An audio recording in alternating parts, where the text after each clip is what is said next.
the mystery of Stonehenge just got deeper. The Stonehenge is a prehistoric monument in Wiltshire. Hundreds of people gathered at Stonehenge.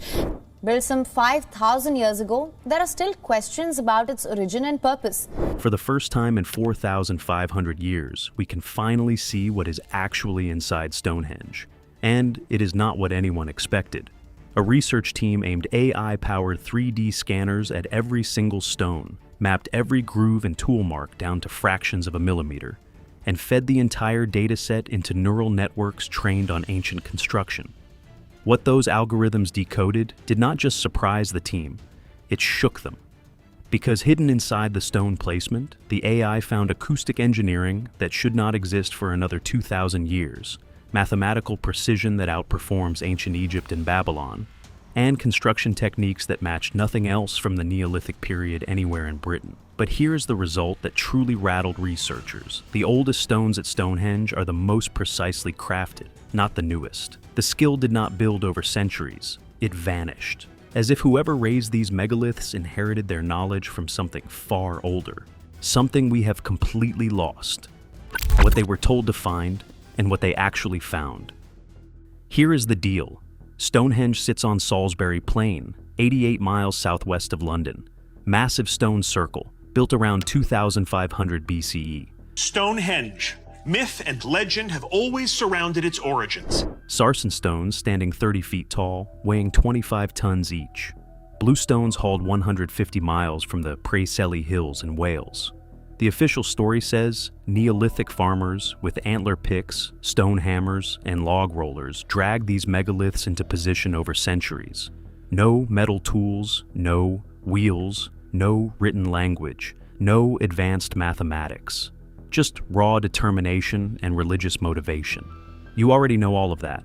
Everybody does. It is the comfortable version. What you do not know is what happened when a joint British-American research team decided to stop guessing and start scanning. They deployed ground-penetrating radar, aerial LiDAR, photogrammetry drones, and high-resolution 3D laser scanners, and built a complete digital twin of the entire monument. Every groove, every tool mark, every surface irregularity down to fractions of a millimeter. The standing stones, the buried remnants, the fallen lintels, the landscape stretching miles in every direction. Then they fed all of it into advanced neural networks trained to recognize patterns in ancient construction and acoustic engineering. The comfortable version of Stonehenge did not survive what came back. The tool marks that made the room go quiet. The AI flagged 5 distinct working techniques carved into the sarsen stones. 4 made sense: standard Neolithic pecking and grinding, rough, familiar, expected. But even those basic techniques produce curved surfaces with less than 2 millimeters of deviation across spans of 2 meters. Think about that. 2 millimeters over 6.5 feet. But the 5th technique, that is what changed everything. Along the lintels and tongue and groove joints, the AI found shaping so uniform it broke every model they had. Not approximate, uniform. The kind of consistency that implies controlled, repeatable process. Dr. David Nash at the University of Brighton was one of the first to see the data. He went quiet. Then he pulled the scans again, checked the calibration, and got the exact same answer. The uniformity in those sarsen stones exceeds what anyone would expect from traditional percussion and grinding. The AI compared these profiles to thousands of known Neolithic tool signatures across Britain. 0 matches. The precision pointed to either a shaping method never identified, or measurement capabilities that supposedly would not appear for another 2,000 years. Skeptics push back. Dr. Mike Parker Pearson at University College London argues we should not confuse practical geometry with theoretical mathematics. Fair point. And if the tool marks were the only anomaly, maybe that holds, but the tool marks were just the door. It was never a temple. When Dr. Rupert Till's neural networks at the University of Huddersfield analyzed how sound moves through those stones, the data made his years of acoustic theory look like a rough sketch. Till had spent his career studying sonic properties of ancient sites. He had always suspected Stonehenge had acoustic characteristics. What came back from the I went far beyond suspicion. The algorithm detected that the precise spacing and shape of the sarsens creates constructive interference, sound waves bouncing between stones and amplifying at specific frequencies. There's actually a theory on acoustically, like what kind of acoustical ramifications that design. The AI reconstructed what the interior would have sounded like 4,500 years ago when all stones were standing. Voices or drums at 95 to 120 hertz. The range of a deep male voice or a large drum would have reverberated with almost supernatural amplification. The stone circle would have roared, not echoed, not hummed, roared. And get this, it was not accidental. Shift any single sarsen by 1 meter and the acoustics collapse. The AI calculated the probability of this happening by chance, less than 1 in 10,000.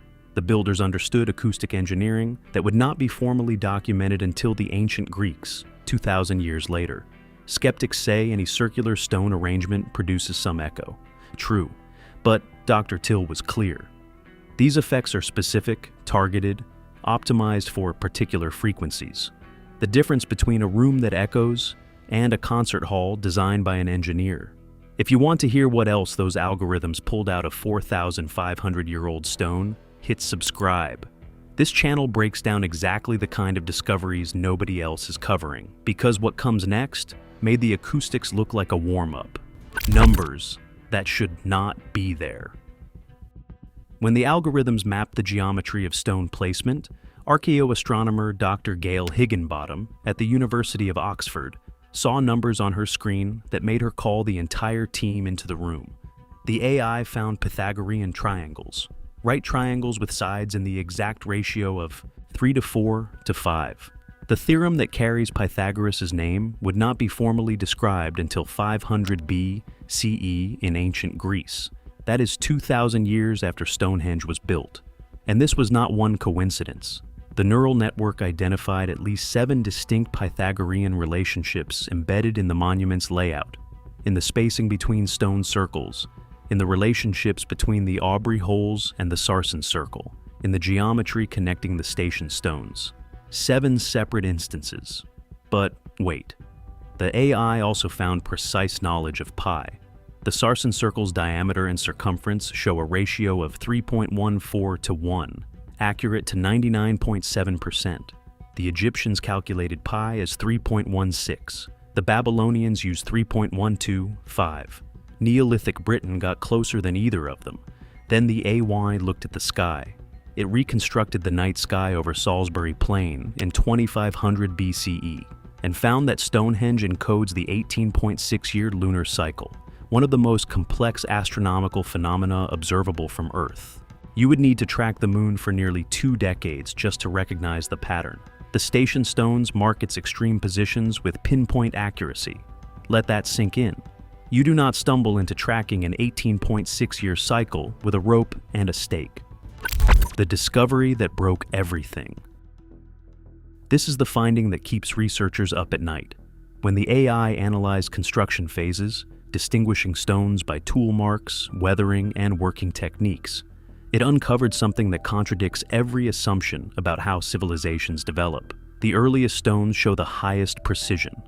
The first sarsen circle and trilithons, erected around 2500 BCE, have the tightest joints, the most sophisticated shaping, the most accurate alignments. Every impossible thing the AI found, the acoustics, the geometry, the lunar tracking, belongs to the oldest phase of construction. Later work, over the following centuries, shows progressive decline, cruder shaping, looser joints, less accurate positioning. By 1600 BCE, the work is markedly inferior. 900 years of building, and every generation did it worse than the one before. This is backwards. This breaks the pattern of every civilization we have ever studied. The Egyptians built increasingly sophisticated pyramids over time. The Greeks refined architecture generation after generation. That is how human progress works. You practice, you learn, you improve. But at Stonehenge, the peak came first. Then centuries of slow, steady decline into rougher, less precise work. As if the original builders possessed knowledge later generations could not match. As if Stonehenge was not built by people discovering construction, but by inheritors already losing what they once had. We found it, and you're like, oh my goodness. One of those kinds of, hairs on the back of the neck moment. Dr. Nash's team compared the earliest tool marks against 50,000 examples of Neolithic stonework across Europe. Statistical outliers, resembling Bronze Age work despite Neolithic radiocarbon dates. Either the dating is wrong or the builders had capabilities far beyond their era. Neither answer is comfortable. The impossible journey and what lies beneath. Now here is where it gets uncomfortable on a different level. The Sarsens came from 25 miles north. The Bluestones traveled 150 miles from Wales. Standard archaeology says log rollers, rope, thousands of laborers. The AI ran thousands of physics simulations on the actual stone shapes. Knobs, protrusions, irregular sections that would make them nightmarish on log rollers. Result, 92% probability the stones would tip, jam, or roll off during transport over rough Neolithic terrain. Yet the 3D scans show zero transportation damage. Every protrusion pristine, every carved surface as sharp and clean as the day it was made. Either shaping was added after erection, unlikely given some elements sit on surfaces nearly impossible to access once standing, or the builders had transport methods we simply cannot identify. The Bluestones are stranger still. Chemical analysis proved they came from multiple specific outcrops across the Preseli Hills, not one convenient quarry. The builders deliberately selected particular stones from particular locations and hauled only those chosen stones 150 miles to Salisbury Plain. Why those specific stones? Some researchers believe they were selected for acoustic properties. Strike them and they ring like bells. But the AI found something else entirely. When arranged in their exact Stonehenge configuration, the Bluestones create subtle magnetic anomalies of up to 2 nanoteslas in the local geomagnetic field. Neolithic people selecting stones by magnetic properties, a force that would not be scientifically described for thousands of years, and arranging them to manipulate a local magnetic field. Unless they already understood magnetism, how would they even begin to know what to look for? And buried beneath it all, the AI detected at least 200 previously. Unrecognized post holes, pits, and features forming geometric patterns underground. The surrounding ridges and valleys show evidence of massive artificial earth moving, shaped to channel sound directly toward the stone circle.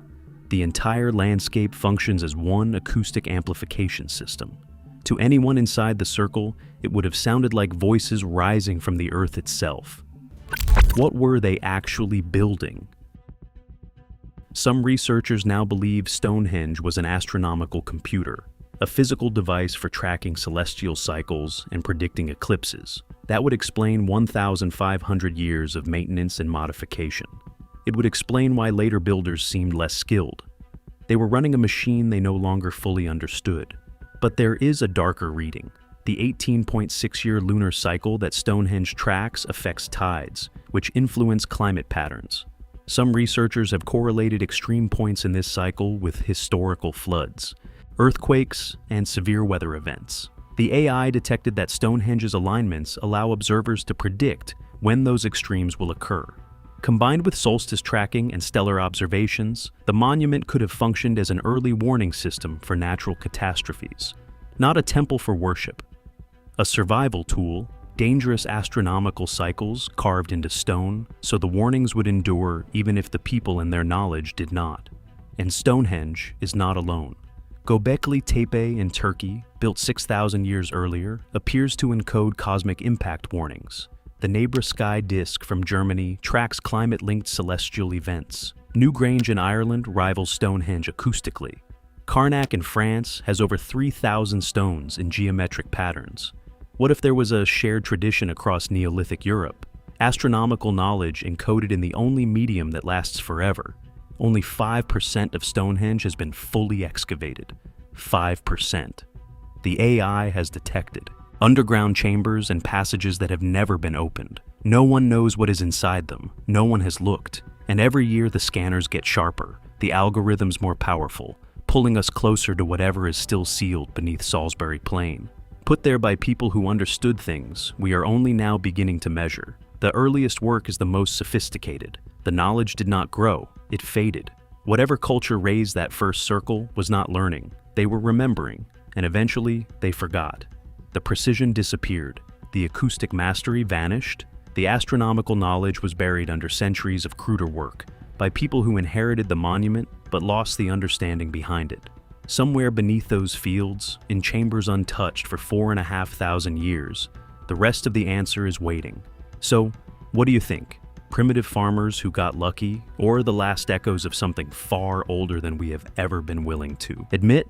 Drop your answer in the comments. Hit like and subscribe, because next time, we are going inside another ancient site where AI scanners found something that should not be there.